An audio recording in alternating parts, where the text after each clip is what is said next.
গল্পের আসর বাই অগ্নিলা চ্যানেলে আপনাদেরকে স্বাগত জানাচ্ছি। আমরা ছিলাম হুমায়ুন আহমেদের লেখা গল্প অপেক্ষা। আজ রয়েছে এর চতুর্থ পর্ব। পৌষ মাস, প্রচন্ড শীত পড়েছে, শীতের সঙ্গে কুয়াশা। ইমন বসে আছে তার বড় মামার বাড়ির দোতলার বারান্দায়। সে অবাক হয়ে দেখছে কুয়াশায় সব ঢেকে আছে, একটু দূরের জিনিসও দেখা যাচ্ছে না। বাড়ির সামনে কাঁঠাল গাছটাকে মনে হচ্ছে ছোট একটা পাহাড়। তার ছোট চাচা বলেছিলেন কুয়াশা আসলে মেঘ, আকাশের মেঘের যখন মাটিতে নামে তাকে বলে কুয়াশা। ইমনের খুব অদ্ভুত লাগছে এই ভেবে যে সে মেঘের ভেতর বসে আছে। আজ ছুটির দিন, তার বারান্দায় চুপচাপ বসে থাকার কথা না। ছুটির দিনের সকালবেলায় এই বাড়িতে নানান ধরনের খেলা হয়। টোকন আর শোভন টেনিস বল দিয়ে ক্রিকেট খেলে। টোকনের খুব কাঁদনের স্বভাব, কিছু হতেই কান্না শুরু করে। আর শোভন মারামারিতে ওস্তাদ, হুট করে মারামারি শুরু হয়েছে। শোভন ক্রিকেট ব্যাট দিয়ে ধমাধম ভাইকে মারে। অদ্ভুত ব্যাপার হচ্ছে কেউ কখনো নালিশ করে না। মারামারি এবং কান্নাকাটি কিছুক্ষণের মধ্যেই থেমে যায়। আবার খেলা শুরু হয়। মিতু একা একা রান্নাবাটি খেলে। ক্রিকেট খেলায় তাকে নেওয়া হয় না, মিতু রান্নাবাটি খেলায় তাকে নেয় না। একদিন শুধু বলেছিল, এই তুই চাকর হবি, তুই চাকর হলে খেলতে নেব, যা বাজার করে নিয়ে আয়, মনে করে কাঁচামরিচ আনবি, আর খবরদার পয়সা সরাবি না। ইমনে খেলতে ইচ্ছে করছিল, কিন্তু চাকর হওয়াটা মেনে নিতে পারছিল না বলে খেলেনি। তবে না খেললেও সে বেশিরভাগ সময় আশেপাশে ঘুরঘুর করে। আজ এমন, ইমন এখনো নিচে নামছে না, কারণ নিচে নামিয়ে নেওয়ার জন্য মিতু আসেনি। বড় মামার বাড়ির দোতলায় সিঁড়ি পুরোপুরি শেষ হয়নি, রেলিং দেওয়া বাকি। এরকম সিঁড়ি দিয়ে নিচে নামতেই ইমনের অসম্ভব ভয় লাগে। মিতু বয়সে তার সমান হলেও ঠিক সমানও না, 5 দিনে বড়, ভয়ঙ্কর সাহসী। একবার সে চোখ বন্ধ করে সিঁড়ি দিয়ে উঠেছিল। মিতু শুধু চোখ বন্ধ করে সিঁড়ি দিয়ে উঠতে পারে তাই না, 3 তলার ছাদে পা ঝুলিয়ে বসতেও পারে। সেই ছাদের রেলিং নেই। ইমনের বড় মামা ছাদে রেলিং দেবেন না, শুধু শুধু বাজে খরচ। ইমনের ধারণা বাজে খরচ হলেও রেলিং দেওয়া উচিত, তা না হলে কোনো একদিন মিতু ছাদ থেকে পড়ে যাবে। ইমনের ধারণা দোতলার সিঁড়িতেও রেলিং দেওয়া উচিত, রেলিং দেওয়া না হলে সে নিজেই কোনো একদিন পড়ে যাবে। ইমন, ইমন চমকে উঠে দাঁড়ালো। মা ডাকছেন। আগে মা ডাকলেই আনন্দ হতো, এখন হয় না। মার ডাকা মানেই কিছু একটা ধমকাধমকি হবে। ধমক খাওয়ার মতো কিছু অবশ্য সে করেনি। সকালে বই নিয়ে বসে অনেকক্ষণ পড়েছে। মা যখন বললেন যথেষ্ট ঘ্যানঘ্যানি হয়েছে, এখন যাও, তখনই শুধু সে উঠে এসেছে। ইমন ভয়ে ভয়ে মার ঘরে দরজা ঘরে দাঁড়ালো। মার রাতে জ্বর ছিল, এখন বোধহয় জ্বর। মা শুয়ে আছেন। সুপ্রভা মার পাশে বসে নিজে নিজেই খেলছে। ইমনের কাছে খুবই আশ্চর্য লাগে যে সুপ্রভা নিজে নিজে বসতে পারে, হামাগুড়ি দিতে পারে। কিছু দেখলেই 2 হাতে 2 আঙ্গুল উঁচু করে বলে যে যে যে। মানুষ কাউকে কিছু দেখাতে চাইলেই 1 আঙ্গুল দিয়ে দেখায়। সুপ্রভা 2 হাতে 2 আঙ্গুল দেখায়, এটাও তার কাছে বিস্ময়কর মনে হয়। সুপ্রভা ইমনকে দেখা মাত্র 2 হাতে 2 আঙ্গুল উঁচু করে তাকে দেখালো এবং ক্রমাগত বলতে লাগলো যে যে যে। সুরাইয়া বলল, কোথায় ছিলি? ইমন ভীত গলায় বলল, বারান্দায়। রান্নাঘরে এগিয়ে বলতো আমাকে চিনি দুধ ছাড়া লিকার দিয়ে 1 কাপ চা দিতে, লেবু যেন না দেয়, চায়ের মধ্যে লেবুর গন্ধ অসহ্য। তোমার জ্বর কমেছে মা? সুরাইয়া বিরক্ত গলায় বলল, আমার জ্বরের খবর তোকে নিতে হবে না, যা করতে বলছি কর। তোর গলা খালি কেন? মাফলার যে একটা দিয়েছিলাম সেটা কই? ঠান্ডা লাগিয়ে রাতে যদি খুব খুব করে কাশিস তাহলে গলা চেপে ধরবো, তখন বুঝবি কত ধানে কত চাল। যা এখন সামনে থেকে। ইমন দোতলা থেকে 1 তলায় নামছে। নামতে গিয়ে সে লিজায় মরে যাচ্ছে, কারণ সে নামছে বসে বসে। কেউ দেখলেই হাসবে, বিশেষ করে মিতু যদি দেখে তাহলে সর্বনাশ হবে, খুব হাসাহাসি করবে। এমনিতেই মিতু তাকে নিয়ে খুব হাসাহাসি করে, তাকে ডাকে ক্যাবলা বাবা। এই অবস্থায় দেখে ফেললে হয়তো আরো ভয়ঙ্কর কোনো নাম ডাকবে। ইমন ঠিক মতোই নামলো। কেউ তাকে দেখল না। রান্নাঘরে বুয়াকে চায়ের কথা বলল। বুয়া বিরক্ত গলায় বলল, আমার হাত বন্ধ, এখন চা দাওন যাইব না। বুয়ার কথা শুনে মনে ভয় ভয় লাগছে। বুয়া যদি চা না পাঠায়, মা বুয়ার উপর রাগ করবে না, তার উপরই রাগ করবে, চড় মারবে বা চুলে ধরে ঝাঁকুনি দিবে। ইমন বিড়বিড় করে বলল, বুয়া, মার খুব জ্বর, সকালে কিছু খায়নি, এজন্যই চা চাচ্ছে। দুধ, চিনি, লেবু ছাড়া শুধু লিকার। কইলাম না হাত বন্ধ। ইমন মন খারাপ করে রান্নাঘর থেকে বের হলো। বড় মামার বাড়িতে তারা খুব খারাপ অবস্থায় আছে, কেউ তাদের কোনো কথা শুনে না। ইমন যদি কোনো কাজের লোককে বলে, এই আমাকে এক গ্লাস পানি দাও, সে অবধারিতভাবে না শোনা ভান করে চলে যাবে, কিংবা দিতেছি বলে সামনে থেকে সরে যাবে, কিন্তু আর ফিরে আসবে না। আগে এই নিয়ে তার খুব মন খারাপ লাগতো, এখন লাগে না। ইমন বারান্দায় এসে দেখে মিতু বারান্দার পিলারে হেলান দিয়ে কমলা খাচ্ছে। এই শীতে তার গায়ে পাতলা একটা ফ্রক। খুব যারা সাহসী মেয়ে তাদের বোধ হয়, শীতও কম লাগে। ইমনের খুব ইচ্ছে করছে মিতুর কাছে যেতে, তবে এখন সে যাবে না, একটু পরে যাবে, মিতুর কমলা খাওয়া শেষ হওয়ার পরে। এখন মিত্র পাশে গিয়ে দাঁড়ালে মিতু ভাবতে পারে সে কমলার লোভে কাছে এসেছে। মিতু কমলা খাওয়া শেষ না হওয়া পর্যন্ত সে অন্যদিকে তাকিয়ে থাকবে, এমন ভাব করবে যেন খুব মন দিয়ে কিছু দেখছে। এই কেবলা, এই, মিতু ডাকছে। মিতুর কমলা শেষ হয়নি, হাতে এখনো কয়েকটা কোয়া রয়েছে। ইমন কাছে গিয়ে দাঁড়ালে একটা দুটা কোয়া হয়তো তার হাতে দিবে, তখন ইমনকে লোভীর মতো লাগবে, আবার নাও লাগতে পারে। মিতুর কোনো কিছু ঠিক নেই। ইমন কাছে গেল, মিতু তাকে কমলার কোনো কোয়া দিল না, পুরো কমলা শেষ করে বলল, ক্যাবলা, আজ তো ছোট চাচা আসবে না? ইমন বলল, আসতে পারে। ছোট চাচার কথা উঠায় ইমনের মন ভালো হয়ে গেল, সে একটু হেসেও ফেলল। আজ শুক্রবার, ছুটির দিন। ছুটির দিনে ছোট চাচা আসে, গত শুক্রবার আসেনি, আজ হয়তো আসবে। তোর ছোট চাচাকে দেখতে কেমন লাগে জানিস? কেমন লাগে? অবিকল রাম ছাগলের মতো লাগে। দাড়ি রেখেছে তো, এই জন্যে। রাম ছাগলেরও দাড়ি থাকে। হি হি হি। ইমনের চোখে প্রায় পানি এসে যাচ্ছে। ছোট চাচাকে কেউ খারাপ বললে তার খুব মন খারাপ লাগে। তাছাড়া বাড়িতে ছোট চাচাকে খুবই সুন্দর লাগে। মিতু বলল, আমি যখন কমলা খাচ্ছিলাম তখন তুই লোভীর মতো তাকিয়েছিলি কেন? তাকিয়েছিলাম না তো। অবশ্যই তাকিয়েছিলি, লোভী কোথাকার। আবার মিথ্যা কথা বলে, মিথ্যুক। আমি মিথ্যুক না, আমি সত্যুক। অবশ্যই তুই মিথ্যুক, বাবা মারা গেছে আমার মিথ্যা কথাও বলে। বাবা মরেনি, বেড়াতে গেছেন, চলে আসবেন। চলে আসবে না হাতি, কোনোদিন আসবে না। আসবে, তুই বললেই হবে? সবাই জানে আসবে না।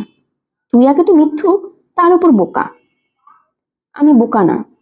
অবশ্যই তুই বোকা, বোকা এবং ভীরু। সিঁড়ি দিয়ে বসে বসে পালাস্টে নামিস, আমি দেখেছি। ইমন চোখের পানি সামলাবার চেষ্টা করছে, পারছে না। মিতু বলল, একদিন তুই যখন সিঁড়ি দিয়ে বসে বসে নামছিলি তখন আমি তোর ইয়েটা দেখে ফেলেছি, দেখতে সাদা কেঁচোর মতো। ইমনের চোখে আবার পানি এসে গেল। চোখ মুছে সে রওনা হলো রান্নাঘরের দিকে। বুয়াকে আরেকবার অনুরোধ করে দেখবে যেন মাকে সে চা দিয়ে আসে। মিতু তার ফ্রকের পকেট থেকে আরেকটা কমলা বের করেছে। মেয়েটার মুখ গোলগাল, মাথা ভর্তি ঝাঁকড়া চুল, অসম্ভব সুন্দর চেহারা। একবার তার দিকে চোখ পড়লে চোখ ফেরানো মুশকিল। এ হচ্ছে সেই ধরনের মেয়ে যাকে দেখলে কথা বলতে ইচ্ছে করে। মজার ব্যাপার হলো, আজ থেকে ঠিক 20 বছর পর এই মেয়েটি তার বাবার ঘরে ঢুকে অত্যন্ত শান্ত ভঙ্গিতে বলবে, বাবা, আমি ইমানকে বিয়ে করতে চাই। মিতুর বাবা ভয়ন্তভম্ব হয়ে বলবেন, কি বললি? যা বলেছি তুমি শুনেছ। তোর কি মাথাটা খারাপ? মিতু আগের চেয়েও শান্ত গলায় বলবে, বাবা, আমার মাথা খারাপ না, তুমি ব্যবস্থা করে দাও। সেই গল্প যথাসময়ে বলা হবে। আপাতত আমরা দেখতে পাচ্ছি ইমন তার ছোট চাচার কোলে। সে চাচার ঘাড়ে মুখ লুকিয়ে আছে, নিঃশব্দে কাঁদছে। ফিরোজ বলছে, কেঁদে তুই আমার ঘাড় ভিজিয়ে ফেলছিস। তোর হয়েছেটা কি বলতো? 15 দিন পর এসেছি, কোথায় গল্প গুজব করবি? এরকম করলে আর আসবো না। দোতলা থেকে নিচে ফেলে দেব। দিলাম ফেলে, দিলাম। 1 মিনিটের মধ্যে যদি হাসির শব্দ না শুনি, তাহলে কিন্তু সত্যি সত্যি ফেলে দেব। ইমন হাসতে না পারলেও হাসির মতো শব্দ করল। ছোট চাচার একটু মাথা খারাপের মতো আছে, সত্যি সত্যি ফেলে দিতে পারে। সুরাইয়ার জ্বর আরো বেড়েছে। জ্বরের আছে মুখ লালচে হয়ে আছে, চোখ জল করছে। ফিরোজ বসেছে তার সামনে একটা চেয়ারে। ফিরোজ বলল, ভাবি কেমন আছেন? সুরাইয়া বলল, ভালো। খারাপ থাকিব কেন? খারাপ থাকার মতো নতুন কিছু তো হয়নি। আপনার জ্বর কি বেশি? জানি না। তোমার খবর বলো, ব্যবসাপাতির অবস্থা কি? অবস্থা বেশি ভালো না, খারাপই বলতে পারেন। ব্যবসা করতে ক্যাশ টাকা লাগে, ক্যাশ টাকা নেই তো। তোমার ভাইয়ের টাকা পয়সা খোঁজ দিতে বলেছিলাম, খোঁজ নিয়েছো? ফিরোজ কিছু বলল না, চুপ করে রইল। এই প্রসঙ্গে আলাপ করতে তার ইচ্ছে করছে না। অফিসে তার ভাইয়ের টাকা পয়সা ভালোই আছে। টাকাটা পেতে হলে তার মৃত্যু হয়েছে এই মর্মে প্রমাণসহ কাগজপত্র দিতে হবে। ভাইয়ের মৃত্যু হয়েছে এই জাতীয় কোনো কাগজ তার কাছে নেই। একটা মানুষ নিখোঁজ হয়ে গেছে এই পর্যন্তই, তার আর কোনো খোঁজ নেই। ভাবি, ইমনের পড়াশোনা কেমন হচ্ছে? জানি না। সুপ্রভাতও দেখতে খুব সুন্দর হচ্ছে। ও সুন্দর হলেই কি আর অসুন্দর হলেই কি? তুমি কি এখনো মেসেই থাকো? জি। চিরজীবন কি মেসেই থাকবে? ঘর বাড়ি করবে না? বিয়ে টিয়ে করবে না? ব্যবসার অবস্থা ভাবি খুবই খারাপ। খারাপ হলে কি আর করবে, মেসে মেসে জীবন কাটিয়ে দাও। ফিরোজ একটু ঝুঁকে এসে বলল, ভাবি আপনার কাছে আমি একটা আবদার নিয়ে এসেছি। সুরাইয়া ভুরু কুচকে বলল, কি আবদার? মার শরীর খুব খারাপ, প্যারালাইসিস হয়ে গেছে, মনে হয় বাঁচবেন না। আপনাকে খুব দেখতে চাচ্ছেন। আমাকে দেখে কি হবে? মনে হয়তো শান্তি পাবেন। আমাকে দেখে শান্তি পাবার কিছু নেই, আমি কোনো শান্তি বলি না। ভাবি, এইভাবে কথা বলবেন না। আপনি আমার সঙ্গে চলেন, সবাইকে নিয়ে ঘুরে আসি। দীর্ঘদিন একটা জায়গায় পড়ে আছেন, ঢাকার বাইরে গেলে ভালো লাগবে। আমার ভালো লাগা নিয়ে তোমাকে ভাবতে হবে না। ভাবি, আমি হাত জোর করছি। সুরাইয়া বিরক্ত গলায় বলল, কথায় কথায় হাত জোর করবে না। এইসব নাটক আমার ভালো লাগে না। আমি কোথাও যাব না। তাহলে একটা কাজ করি, ইমনকে নিয়ে যাই। না, ওকে আমি একা কোথাও পাঠাবো না। একা কোথায় ভাবি, আমি তো সঙ্গে আছি। নিয়ে যাব, একটা দিন থাকবো, তারপর চলে আসবো। না। অনেকদিন তো হয়ে গেল ভাবি, এখন একটু স্বাভাবিক হওয়ার চেষ্টা করা উচিত না? আমি স্বাভাবিকই আছি, এর চেয়ে বেশি স্বাভাবিক হওয়া আমার পক্ষে সম্ভব না। ফিরোজ, তুমি এখন যাও। শরীর ভালো লাগছে না, কথা বলতে ইচ্ছে করছে না। আমি যাব বৃহস্পতিবার দুপুরে। সকালবেলা এসে একবার খোঁজ নিয়ে যাব। কি খোঁজ নিয়ে যাবে? যদি আপনি যান আমার সঙ্গে, কিংবা ইমনকে দেন। একবার তো না বলেছি, তারপরও চাপ দিচ্ছ কেন? চাপ দিচ্ছি না ভাবি, অনুরোধ করছি। মার শরীর খুবই খারাপ, বাঁচবেন না।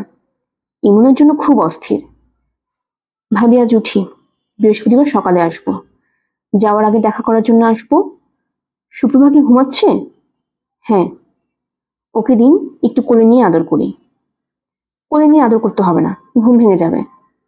ঘুম ভাঙলে বিশ্রী করে কাঁদে, অসহ্য লাগে। সুপ্রভার কান্না শুধু সুরাইয়া না, সবকিছুই অসহ্য লাগে। ইমন যখন পড়ার টেবিলে বসে গুনগুন করে সেই গুনগুন সুচন শুনলেই অসহ্য লাগে। আবার সে যখন নিঃশব্দে পড়ে, তখন চারদিকে নিঃশব্দ অসহ্য লাগে। সবচেয়ে বেশি অসহ্য লাগে তার বড় ভাই জামালুর রহমানকে। জামালুর রহমান মাঝে মধ্যে বোনের ঘরে ঢুকেন, নানান বিষয় নিয়ে কথা বলেন। দু একটা কথা শোনার পর সুরাইয়ার মাথা ধরে যায়। সুরাইয়ের সঙ্গে সঙ্গে বলে, ভাইজান প্রচন্ড মাথা ধরেছে। তিনি তারপরেও বসে থাকেন, এক প্রসঙ্গ থেকে আরেক প্রসঙ্গে যান এবং কথা বলতেই থাকেন, বলতেই থাকেন। তারপর সুরাইয়া, তুই আছিস কেমন বল? ভালো। দিনরাত 24 ঘন্টা একটা ঘরের ভিতর থাকিস, এর নাম ভালো থাকা? তোর তো পাগল হতে বেশি বাকি নাই। পাগল আমি হব না ভাইজান, পাগল হলে আগেই হতাম।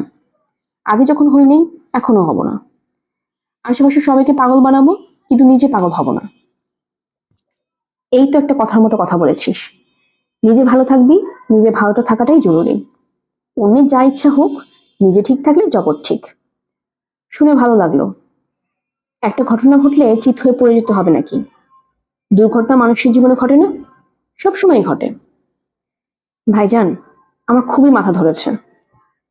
দিনরাত একটা ঘরে বন্দি হয়ে থাকলে মাথা ধরবে না? মাথা ধরবেই। আমার কথা শোন, মাথা থেকে সবকিছু বাদ দে। আয়, আমরা তোর জীবন নিয়ে নতুন করে চিন্তা ভাবনা করি। নতুন চিন্তা ভাবনাটা কি? আমাকে বিয়ে দেওয়ার কথা ভাবছেন? যদি ভাবি, অসুবিধা কোথায়? তোর বয়স অল্প, সারাটা জীবন পড়ে আছে সামনে।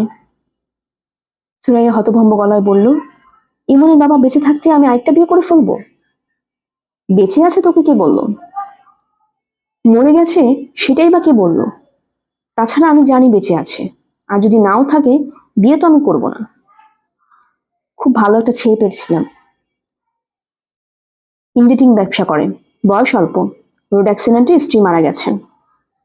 আপনি চান আমি আমার 2 বাচ্চা নিয়ে তার ঘর ধরে জুড়ে পড়ি? ভাইজান, যখন আপনার মনে হবে আমাদের আর পালতে পারছেন না, অসুবিধা হচ্ছে, তখন বলবেন, আমি চলে যাব। কোথায় যাবি? কোথায় যাব সেটা আমার ব্যাপার। ভাইজান, এখন আপনি যান। আমার এখন মাথা ধরেছে, যে ইচ্ছে করছে দেয়ালে মাথা ঠুকি। জামিলুর রহমান সাময়িকভাবে উঠে চলে গেলেন। তবে কিছুদিন পর আবারও আরেকটি ছেলে সন্ধান নিয়ে উপস্থিত হন। বুঝলি, ভদ্রলোকের বয়স সামান্য বেশি, মনে হয় 50 ক্রস করেছে, তবে স্বাস্থ্য ভালো, চেহারাও সুন্দর। দেখলে মনে হয় বয়স 35, 36। হাইলি এডুকেটেড, ইলিনয় ইউনিভার্সিটি থেকে এমএ করেছে। আমেরিকান এক মেয়ে বিয়ে করেছিল, বিয়ে টিকেনি। আমেরিকান মেয়ে বুঝতেই পারছিস, বিয়েটা ওদের কাছে একটা খেলা। কিছুদিন হানি হানি বলার পর তারপর স্বপ্নে ওদের খেলা খেলে। মেয়ে না, আমি বাঙালি মেয়ে, এবং বিয়েটা আমার কাছে খেলা না। আমার একবার বিয়ে হয়েছে, আমার স্বামী আমাকে তালাকও দেয়নি, মরেও যায়নি। আমি আবার বিয়ে করব কেন? কোনো স্বামী যদি 2 বছর তার স্ত্রীর সঙ্গে যোগাযোগ না রেখে নিরুদ্দেশ থাকে, তাহলে সে বিয়ে অটোমেটিক্যালি তালাক হয়ে যায়। কে বলেছে? মাওলানা সাহেব বলেছেন। মাওলানা সাহেবদের বিয়ে হয়তো তালাক হয়ে যায়, ইমনের বাবা তো মাওলানা না। ইমনের বাবা বেঁচে আছেন, তিনি একদিন ফিরে আসবেন, এই বিষয়টা সুরাইয়া মনে প্রাণে বিশ্বাস করেন। সুরাইয়ার সঙ্গে সঙ্গে আরো একজন বিশ্বাস করে, সে সুরাইয়া ভাবি, ফাতেমা। জামিলুর রহমান যেমন অতিরিক্ত চালাক, তার স্ত্রী ফাতেমা তেমন অতিরিক্ত বোকা। জগতের বোকারা ভালো মানুষের ধরনের হয়, ফাতেমা বেগম তা না। ভালো মানুষের কোনো ব্যাপারই তার মধ্যে নেই। সুরাইয়া তার পুত্রকন্যা নিয়ে এই সংসারে সিন্দাবাদের ভূতের মতো চেপে আছে, এই ব্যাপারটা তার কাছে অসহনীয় লাগে। বোকা মানুষ বলে তিনি মনের ভাব গোপন রাখেন না, সরাসরি বলেন। পানের পিক ফেলে গম্ভীর গলায় বলেন, একটা কিছু ব্যবস্থা তো নেওয়া দরকার। আর কতদিন? আমার ছেলেপুলে বড় হচ্ছে। তারপরে সুরাইয়া তার ভাবিকে খুব পছন্দ করে, কারণ ফাতেমারও ধারণা ইমনের বাবা বেঁচে আছে, কোনো একদিন ফিরে আসবে। সেই কোনো একদিনটা কবে, সেটা ফাতেমা জানে না, সুরাইয়াও জানে না। সুরাইয়া কেন জানি মনে হয় লোকটা ফিরবে গভীর রাতে, হয়তো ঝুপ করে বৃষ্টি পড়ছে এমন সময়। এর মধ্যে ভিজতে ভিজতে উপস্থিত হবে, সুরাইয়া দরজা খুলে দেবে, সে ঢুকবে খুব সহজভাবে। যে কোনো পরিস্থিতিতে স্বাভাবিক থাকা হচ্ছে লোকটার স্বভাব। সে তার স্বভাব মতো বলবে, দেখি একটা তোয়ালে দেখি, মাথাটা ভিজে গেছে। সুরাইয়া তোয়ালে এগিয়ে দিবে। মানুষটা মাথা মুছতে মুছতে বলবে, তুমি কেমন আছো? সে বলবে, ভালো। এত রোগা লাগছে কেন, শরীর খারাপ? সেও সহজভাবেই বলবে, না, শরীর ঠিক আছে। যে যেমন তার সঙ্গে সেরকম আচরণই করতে হয়। মানুষটা এক পর্যায়ে বিছানার দিকে তাকিয়ে বলবে, ইমনের পাশে শুয়ে আছে এই ছোট মেয়েটাকে, ওর নাম সুপ্রভা। সুপ্রভা কে? সুপ্রভা হলো ইমনের ছোট বোন। বলো কি, সুন্দর হয়েছে তো? হ্যাঁ, সুন্দর হয়েছে। ওকে ডেকে তুলবো, কোলে নিবে? না থাক, ঘুম ভাঙিয়ে দরকার নেই। ইমন তো দেখি অনেক বড় হয়েছে। বড় তো হবেই। তুমি কি ভেবেছিলে যেরকম রেখে গেছো ফিরে এসে সেরকম দেখবে? মানুষটা কথা ঘোরাবার জন্য বলবে, ঠান্ডা লেগে গেছে, চা খাওয়াতে পারবে? অবশ্যই পারবো, কেন পারবো না। তুমি ভাত খাবে না? হ্যাঁ খাবো, ভাতও খাবো। গোসল করতে হবে, সাবান দাও তো। ভাত খাবার আগেই চা খাবে নাকি ভাত খাবার পর চা খাবে? চা খেয়ে গোসলখানায় ঢুকবো। আচ্ছা, এই বাড়িটা কার? বাড়ি তো বেশ বড়। মানুষটা চেয়ারে চুপচাপ বসে থাকবে। সুরাইয়া যাবে চা বানাতে। শুধু চা বানালে হবে না, ভাত চড়াতে হবে, গরম ভাত। ভাতে 1 চামচ ঘি, ডিম ভাজা। ডিম ভাজার সঙ্গে শুকনো মরিচ ভাজা, নতুন আলু ডোবা তেলে মচমচে করে ভাজা। মানুষটা খুবই প্রিয় খাবার। সুরাইয়া রোজ রাতে দীর্ঘ সময় নিয়ে কাল্পনিক কথোপকথন চালায়। এক এক রাতের কথাবার্তা হয় এক এক রকম। রাতের এই কথোপকথন অংশটা তার বড় ভালো লাগে। ইমন অন্ধকারে সিঁড়িঘরের নিচে দাঁড়িয়ে কাঁদছে। জায়গাটা বিশ্রী রকমের অন্ধকার, সেই কারণে তার ভয় লাগছে। আবার অন্ধকার থেকে বারান্দার আলোতে আসতে পারছে না। সে পেন্সিল হারিয়ে ফেলেছে। স্কুলের ব্যাগ গুছাতে গিয়ে ধরা পড়েছে পেন্সিল নেই। এই দুঃসংবাদ মাকে না দিয়ে উপায় নেই। সে মাকে বলল। সুরাইয়া ধমক ধমক কিছুই দিল না, শান্ত গলায় বলল, যেখান থেকে পারো পেন্সিল খুঁজে আনো। পেন্সিল না, এ নিয়ে আজ ঘুমোতে পারবে না। ঘন্টাখানিক আগে সে মার সরে উকি দিয়েছিল। সুরাইয়া তাকে দেখেই বলল, পেন্সিল পেয়েছো? ইমন বলল, না। পেন্সিল পাওনি, তাহলে এসেছো কেন? বললাম না, পেন্সিল না পেলে আসবে না। কথা কানে যায় না, বাদর ছেলে।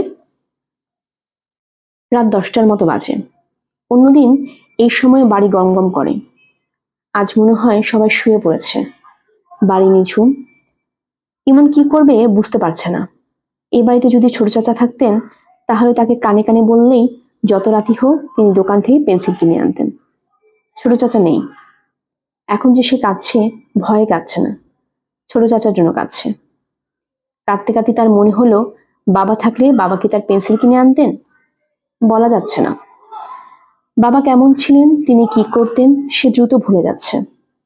বাবার চেহারাও এখন তার মনে নেই। শুধু মনে আছে বাবা খুব ফর্সা ছিলেন। আগের বাড়িতে বাবা এবং মার একটা ছবি ছিল, ড্রেসিং টেবিলে সাজানো। সেই ছবিটা এ বাড়িতে নিশ্চয়ই আছে, কিন্তু মা ট্রাঙ্কে রেখে দিয়েছেন। ছবিটা সাজানো নেই। ছবি সাজানো থাকলে সে মাঝে মাঝে দেখত। কে কে বসে আছে? ইমন চমকে উঠল। মিতু। অন্ধকারে পা টিপে টিপে কখন যে সামনে এসেছে সে বুঝতেই পারেনি। ক্যাবলা, তোর কি হয়েছে? চোখ মুছতে মুছতে ইমন বলল, পেন্সিল হারিয়ে ফেলেছি। পেন্সিল হারিয়ে ফেললে এখানে বসে কাঁদছিস কেন? ইমন জবাব দিল না। মিতু বলল, ফুপু বকা দিয়েছে? হুম। কি বলেছে? পেন্সিল না আনলে ঘরে ঢুকতে পারবি না? হুম। কি রঙের পেন্সিল? হলুদ। আচ্ছা, আমি এনে দিচ্ছি। একটা কথা শুন, তোর যদি কিছু হারিয়ে যায় আমাকে বলবি, আমি এনে দিব। একা একা বসে কাঁদবি না। ইমন ধরা গলায় বলল, আচ্ছা। মিতু দুটো পেন্সিল এনে দিল, একটা হলুদ একটা সবুজ। হলুদটা স্কুল ব্যাগে রাখবে, সবুজটা কোথাও লুকিয়ে রাখবে, যদি আবারও পেন্সিল হারায় তখন কাজে লাগবে। সুরাইয়া ইমনকে ঘরে ঢুকতে দেখে বলল, পেন্সিল পাওয়া গেছে? ইমন হ্যাঁ সূচক মাথা নাড়ল। সুরাইয়া বলল, আবার যদি কিছু হারায় টেনে তো তোমার কান আমি ছিঁড়ে ফেলবো, বাদর ছেলে। আমি বাবার নাম ভুলিয়ে দেব। বাবা নেই, বাবার নাম মনে রেখে কি হবে? যাও, হাত মুখ ধুয়ে ঘুমোতে আসো। ইমন বাথরুম থেকে হাত মুখ ধুয়ে ঘুমোতে এলো। আগে মাঝখানে ঘুমোতেন। সুরাইয়া তার 2 ভাই বোন দুপাশে ঘুমোতো। এক রাতে সুপ্রভা গড়াতে গড়াতে খাট থেকে পড়ে গেল। তারপর থেকে সুপ্রভা মাঝখানে শোয়। শোয়ার এই ব্যবস্থাটা তার খুব ভালো লাগে। মাঝে মাঝে সুপ্রভাকে হাত দিয়ে ছোঁয়া যায়।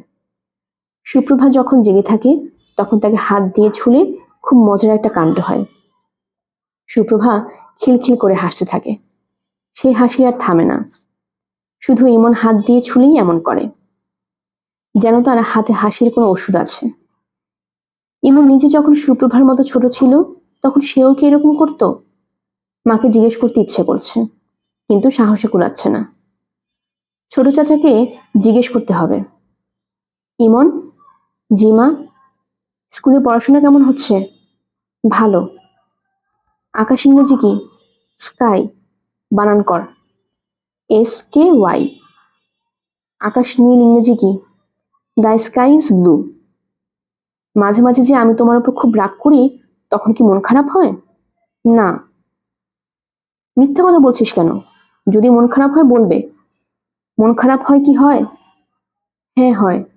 শোনো, আমি নিজে নানান দুঃখ কষ্টে থাকি তো, এই জন্য এমন ব্যবহার করি। আদর করা কি জিনিস ভুলে গেছি।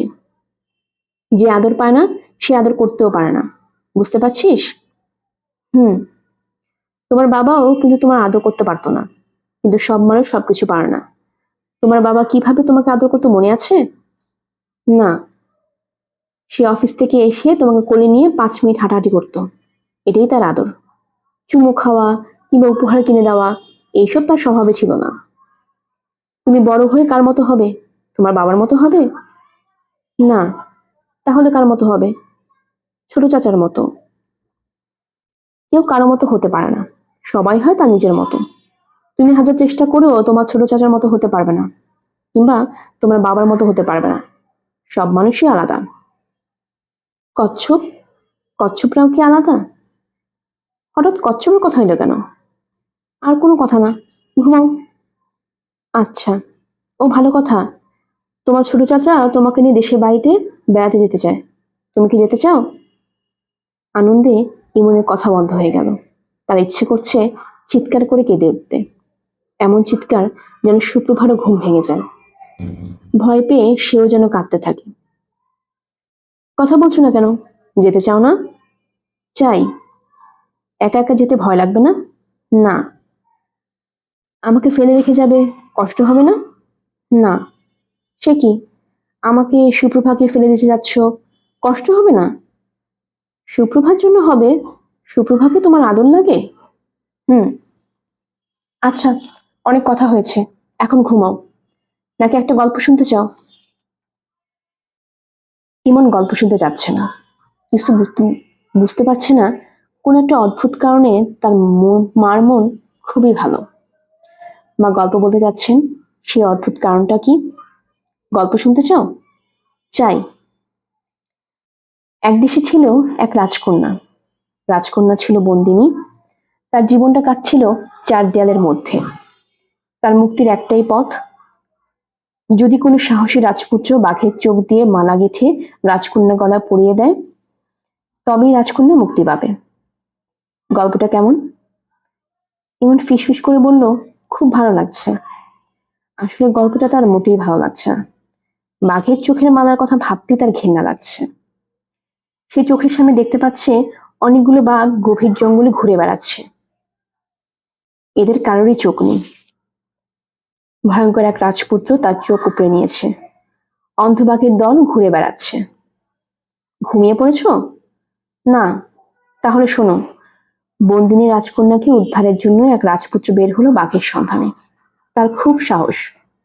সে দেখতেও খুব সুন্দর। মা, তার নাম কি? ও আচ্ছা, তার নাম তো বলা হয়নি। রাজপুত্র যেমন সুন্দর, তার নামটাও খুব সুন্দর। রাজপুত্রের নাম ইমন কুমার। নামটা সুন্দর না? ইমনের খুব লজ্জা লাগছে। রাজপুত্রের নাম আর তার নাম একই। ইমনের খুব ইচ্ছে করছে মার গায়ে হাত রেখে শুয়ে থাকতে। সেটা সম্ভব না, মাঝখানে সুপ্রভা শুয়ে আছে। ইমন। হুম। বাবা ঘুমাও, আমার গল্প বলতে আর ভালো লাগছে না। সুরায় শুধু যে ভালো লাগছে না তা না, তার মনটাই খারাপ হয়ে গেছে। সে পুরোপুরি নিশ্চিত ছিল গল্পের মাঝখানে ইমন বলবে, মা, এই গল্পটা আমি জানি, তুমি অন্য গল্প বলো। এই গল্প ইমনের বাবা ইমনকে বলেছিলেন। ছেলে সেই গল্পের কথা মনে নেই। বাবাকে এত দ্রুত ভুলে যাচ্ছে সে, এত দ্রুত। আপনারা শুনছিলেন গল্পের আসর চ্যানেলে হুমায়ুন আহমেদের লেখা গল্প অপেক্ষা। আমরা প্রায় গল্প পড়ে থাকি। আমাদের গল্প পাঠ আপনাদের কাছে ভালো লেগে থাকলে প্লিজ সাবস্ক্রাইব করে পাশে থাকবেন এবং বন্ধুদের সাথে শেয়ারও করবেন। ধন্যবাদ, ভালো থাকবেন।